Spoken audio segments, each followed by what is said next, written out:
ஆனால் எனக்கு வந்து 1 மாதத்தில் கல்யாணம், எனக்கு வந்து இன்னும் 2 மாதத்தில் கல்யாணம். சரி, யாருக்கெல்லாம் நீங்கள் கல்யாணம் ஆக போதோ உங்கள் எல்லாருக்கும் என்னோடய வாழ்த்துக்கள். அதே சமயம் கல்யாணம் வந்து ரொம்ப ஈஸியாக இருக்கும், பியூட்டிஃபுல்லாக இருக்கும் அப்படின்னு நினச்சிக்க வேணாம். இது வந்து இன்னொரு இமோஷனோட இந்த இமோஷன் கலக்க போகுது. ஒரு 2 இமோஷன் ஒன்று சேரும் போது அங்கே என்ன நடக்கும் அப்படின்னா ஒரு உஷ்ணம் ஏற்படும். உஷ்ணம் வந்து இமோஷன்லேயும் ஏற்படும், உடல்லையும் ஏற்படும். இந்த உஷ்ணத்தை ஹேண்டில் பண்ணுறது எல்லாராலையும் ஈஸியாக இருக்காது. அது வந்து ஒரு விதமான ஒரு ஆர்ட். இமோஷனல் ஹீட்டும் சரி, ஃபிசிக்கல் ஹீட்டும் சரி, ரொம்ப ரொம்ப ஆர்ட்டு. அதனால் ரிலேஷன்ஷிப்குள்ளே போகிறதுக்கு முன்னாடி என்னென்ன விஷயங்கள்லாம் நான் கடைப்பிடிக்கணும் அப்படின்றத உனக்கு நான் சொல்லித்தரேன். முதல்ல ஒன்று அண்ணன் சொல்கிறேன். ஃபஸ்ட்டு உன் உடம்பு எவ்வளோக்கு எவ்வளோ முடியுமோ கூலாக வச்சுக்கோ. நல்ல தண்ணி குடி, நல்லா சாப்பிடு, நல்லா தூங்கு, நல்ல ரெஸ்டடு. ஃபோனை தூரம் வச்சிரு. அப்போ தான் நிறைய தூங்க முடியும். நிறைய தூங்கினா தான் உடம்புல இருக்கிற ஹீட்லாம் குறையும். ஹீட்டு குறைஞ்ச உடனே மேரேஜுக்கு அப்புறம் உன்னால் ஹெல்த்தியாக இருக்க முடியும். அதை கரெக்டாக ஞாபகம் வச்சுக்கோ. என்ன மாதிரி பழங்கள்லாம் சாப்பிட்ணும், நீர் சத்து இருக்கிற பழங்கள்லாம் எடுத்துக்கோ.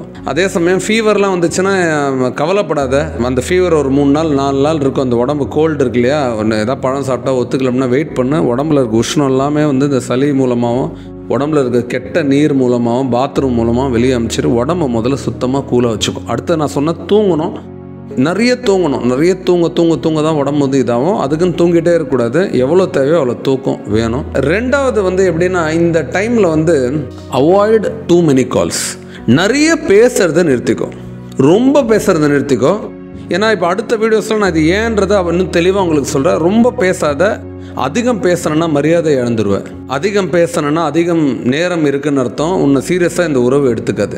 லவ் மேரேஜ்னா பரவாயில்ல, அது ஏற்கனவே தெரியும் நீங்கள் வந்து பேசுவீங்கன்னு. பட் அரேஞ்ச் மேரேஜில் அதிகமான டைமை வந்து ஃபோனில் பேசிகிட்டே இருக்க வேணாம்.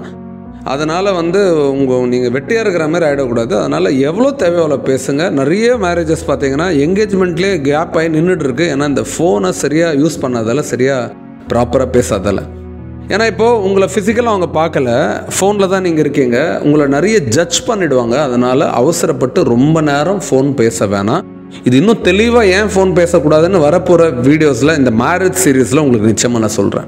3வது, ரொம்ப வந்து வார்த்தைகளை பார்த்து பயன்படுத்தணும். பொண்ணோட அம்மாங்க கிட்ட பேசும்போதோ இல்லை பொண்ணோட அப்பா கிட்ட பேசும்போது, அதே மாதிரி அந்த பொன் வீட்டுக்கு சாரம் இவங்க அம்மா கிட்டே இவங்க அப்பா கிட்ட பேசும்போது ரொம்ப ரொம்ப பார்த்து ஜாக்கிரதை வார்த்தைகள். ஒன்றும் தப்பான வார்த்தைகளை விட்டாங்க அப்படின்னா தப்பாக போய் முடிஞ்சிடும்.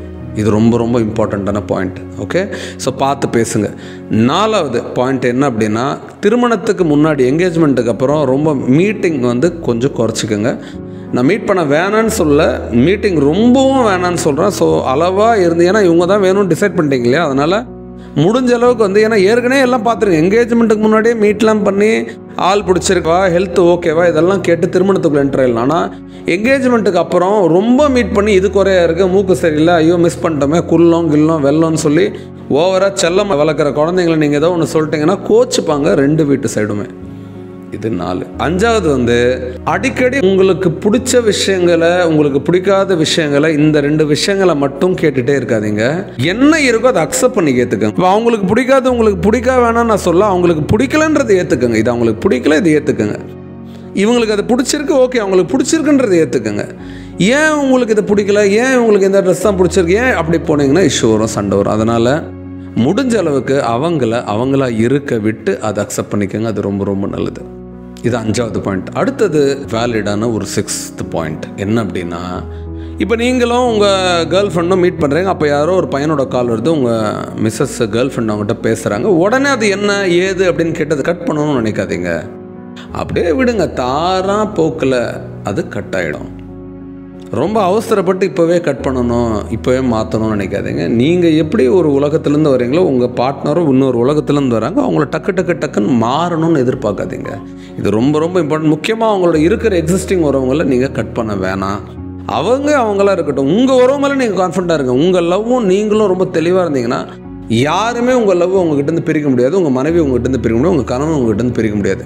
யாருக்கு தான் அன்பு மேலே நம்பிக்கையிலே அவங்க தான் எல்லாத்துக்கும் பிரேக் பண்ணணும், வேணான்னு நினைப்பாங்க. அதுதான் என்னோட புரிதல். அதுக்குன்னு வந்து இப்போ நீங்கள் என்ன எது நான் கேட்கவே கூடாதா, கேட்கலாம். பட் என்கேஜ்மெண்ட்டுக்கும் கல்யாணத்துக்கு நடுவில் கேட்டிங்கன்னா பிரச்சனை ஆகிடும். அதான் சொல்ல வரேன் அண்ணன். அவங்க இடத்துலேருந்து பார்த்தா அவங்களோட ஹார்ட் நமக்கு புரியும். ஸோ அவங்க இடத்துலேருந்து பார்க்க ஆரம்பிங்க. அதுக்கு என்ன பண்ணுங்கள், நிறைய விட்டு கொடுக்கறதுக்கான முயற்சி பண்ணுங்கள். உறவுகளில் விட்டு கொடுத்தீங்க அப்படின்னா உண்மையாகவே லைஃப் ரொம்ப அருமையாக இருக்கும், ரொம்ப அழகாக இருக்கும், ரொம்ப பியூட்டிஃபுல்லாக இருக்கும். அவங்கள ஒரு உயிர் தான், அந்த பார்ட்னர் யாரோ உயிர். அவங்க இன்னொரு வீட்டிலேருந்து நம்ம வீட்டுக்கு வராங்க, நம்ம அவங்க வீட்டுக்கு போகிறோம். எப்படி வேணாலும் எடுத்துக்கலாம். இந்த உறவு வந்து நமக்கு புது உறவு கிடைக்கும் போது டக்கு டக்கு டக்குலாம் ஒட்டிக்காது. இப்போது 2 பிளான்ட்டுக்கு எடுத்து ஒட்டு போடுறீங்கன்னு வச்சுக்கோங்க. அக்ரிகல்ச்சரில் இருந்தால் உங்களுக்கு தெரியும், 2 ஒட்டு போகிற டக்குன்னு ஒட்டு வந்துருமா? அது கொஞ்சம் கட்டி போடணும். தாலியும் அப்படி தான், கல்யாணமும் அப்படி தான், மோதிரமும் அப்படி தான். நீங்கள் கட்டி உங்களை ஒருங்கிணைச்சு கொஞ்ச நாள் வச்சாதான் உங்கள் 2 பேருக்கும் செட்டிங் ஏற்படும். ஒன்று சேர்கிறதுக்கு முன்னாடியே செட் ஆகிறதுக்கு முயற்சி பண்ணிங்கன்னா உங்கள் லைஃபு கெட்டு போயிடும். இது மேரேஜ் சீரீஸு. இனிமேட்டு மேரேஜ் சீரீஸ்ன்னு முன்னாடி வந்துச்சுன்னா இந்த மாதிரி வீடியோஸ் தான் வரும். கல்யாணம் இன்னும் பெட்டர் ஆகிறதுக்கும், ஹஸ்பண்ட் அண்ட் ஒய்ஃப் இன்னும் பெட்டர் ஆகிறதுக்கும் உங்களுக்கு இன்னும் தெளிவு கொடுத்துக்கிட்டே இருப்பேன். வாய்ப்பு கொடுத்த அனைத்து நல்ல உள்ளங்களுக்கும் நன்றி. தேங்க்யூ.